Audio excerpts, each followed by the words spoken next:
بسم الله الرحمن الرحيم. السلام عليكم ورحمة الله وبركاته. برحب بكم معايا في قناتي، قناة وصفة في المطبخ.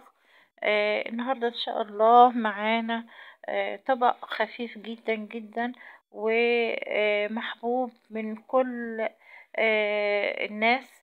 يعني كل الناس بتحبه لأنه طبق خفيف جدا جدا، وكمان يعني من الأكلات المحببة جدا، حتى إنه هو من الأكلات المحببة اللي كان بيحبها النبي صلى الله عليه وسلم، وكان من أشهى وأحب الطعام للنبي صلى الله عليه وسلم، الطبق الثريد أو طبق الفتة. النهاردة هنعمل الفتة بطريقة المصريين، طبق الفتة المصري. آه، قبل ما نبتدي بس بستسمحكم يعني تنزلوا تحطوا لايك، واللي مش مشترك معايا يشترك وفعل زر الجرس عشان يوصلوا مني اي فيديو جديد، ان شاء الله يوصل له اشعار مني ان انا نزلت فيديو. يلا هنسمي بالله ونصلي على الرسول صلى الله عليه وسلم ونبتدي الوصفة بتاعتنا. طبعا المكونات الاساسية بتاعتنا الرز. معايا رز طبعا، يعني كل واحدة هتحط الرز بتاعها حسب احتياجها، الكمية اللي هتعملها حسب احتياجها وحسب استهلاكها واستهلاك الأسرة بتاعتها. انا معايا كمية الرز دي كانت نص كيلو معايا. بقلب فيها كده، مش عايزاها طبعا، مش بخليها تحمر قوي، وهو رز بس. طبعا مش فيه شعرية ولا فيه ولا رزاية ورزاية ولا الكلام ده كله مع بعض كده. بياخد كام تقليبة لحد ما يتغلف بالمادة الدهنية بتاعتنا، و هنبتدي بعد كده نشربه. آه، معايا رغيفين عيش بلدي قطعتهم مكعبات، عشان بعد كده احطهم في صينية كده واوديهم الفرن عشان يتحمصوا. دول رغيفين عيش مقطعاهم كده مكعبات بالمقص عشان هيتحمصوا.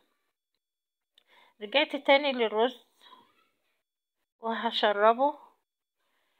عايزة اقولك وانتي بتشربي الرز خدي بالك من كمية المية او كمية الشوربة اللي انتي هتحطيها، ما تكونش كتيرة عشان ما يتعجنش منك ويبقى مفلفل وكل رزاية كده منفصلة عن باقي الرز. طبعا انتوا شايفين قطع القوطة دي اللي كانت في الشوربة. انا بحب احطها في الرز كده بس، وانا بغرف بصفيها يعني بشيلها، بس بحبها في الرز بصراحة.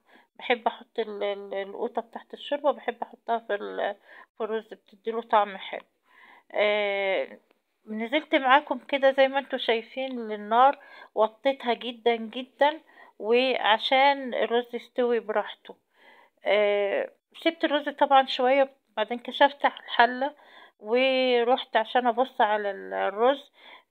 لقيته الصراحة لسه ما استواش، لسه كده تحس ان لسه فيه سائل، لسه عايز يشرب. عايز له يعني ايه قد كده 3 4 دقايق. آه معايا تومة حمرتها على لحد ما تاخد اللون الذهبي كده، وبعد كده هحط فيه عليها معلقتين خل واحط عليها الصلصة. مش عارفة بقى ال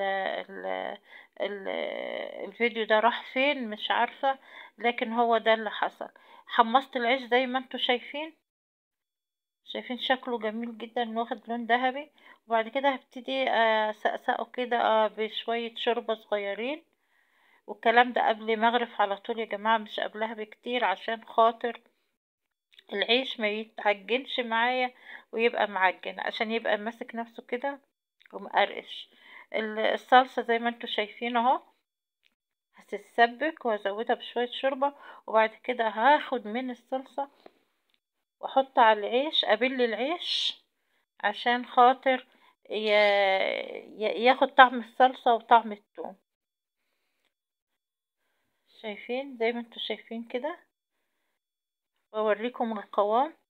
بل حطيت الصلصة على العيش زي ما انتوا شايفين عشان ياخد من التوم ومن القوطة ويعمل التوابل والكلام ده. بغرف زي ما انتوا شايفين الرز، اوزعه كده على العيش كله، بغطي بيه العيش. حطيت الاول العيش زي ما انتوا شفتوا، وبعد كده بحط الرز. خلصت الرز خلاص، كده احط الصلصة فوق وش الرز زي ما انتوا شايفين كده، بغطي الطبق بتاع الفتة بالصلصة، غطيه حلو كده بالصلصة.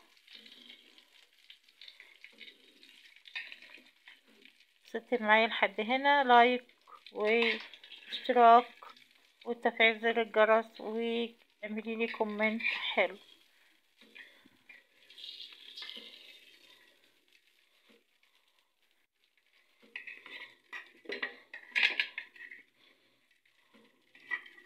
شايفين شكل الطبق؟ والله جميل لسه، حتى من قبل ما احط اللحمة اهو الطبق شكله رائع ما شاء الله.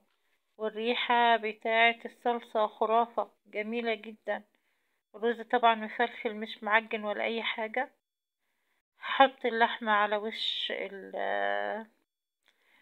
الطبق.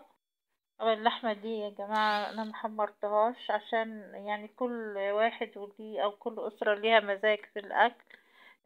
انا عندي مبحبوش اللحمة محمرة قوي،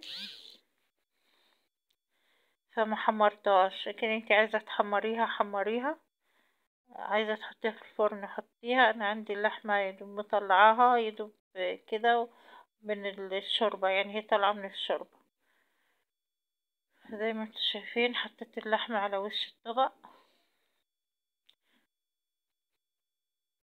وهبتدي بقى ايه تتقدم للأكل. وبالهنا والشفا طبعا للي كل، وبالهنا والشفا ليكم انتوا اللي شايفين شكل الطبق.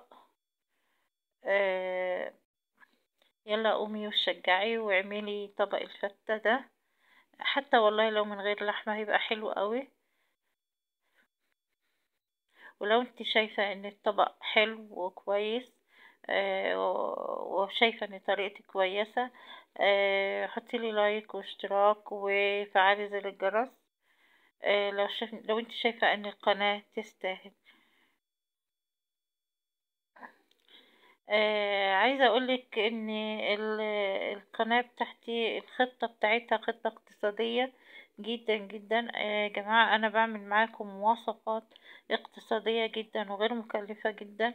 آه، وممكن تكون تحس ان الوصفة مكلفة، لكن لا، انا بعملها ببدايل.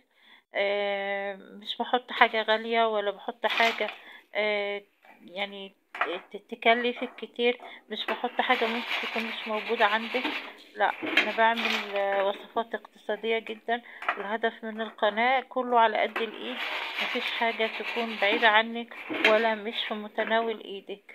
انا بخاطب كل يعني ايه كل مستويات، كل المستويات، المستوى الضعيف قبل المستوى الكبير.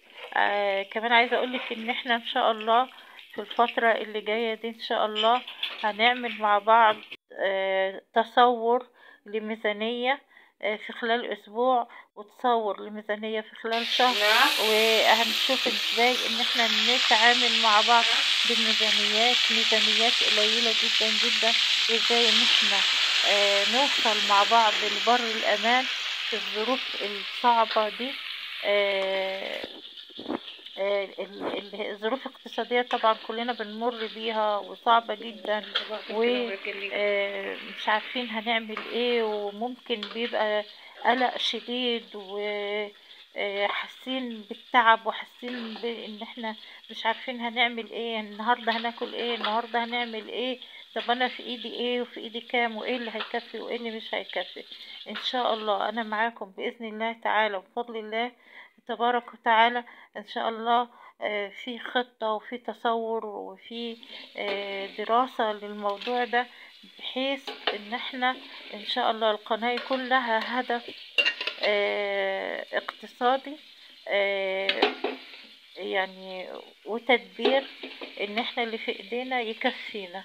وكمان احنا مش يعني مش اي حاجة، بالعكس والله هناكل حاجات حلوة وهنعمل حاجات حلوة في بيوتنا هتراضينا وتراضي ولادنا وتراضي ازواجنا، وفي نفس الوقت هتكون على قد الايد. ما تضطريش ان انت تصرفي زيادة عن اللي موجود في ايدك، او تضطري ان انت تحصل ازمة نفسية بسبب ان اللي رايح اكتر من اللي موجود معاكي. لا، ان شاء الله باذن الله تعالى ان شاء الله يا جماعة، ان شاء الله، بس تابعوني ان شاء الله.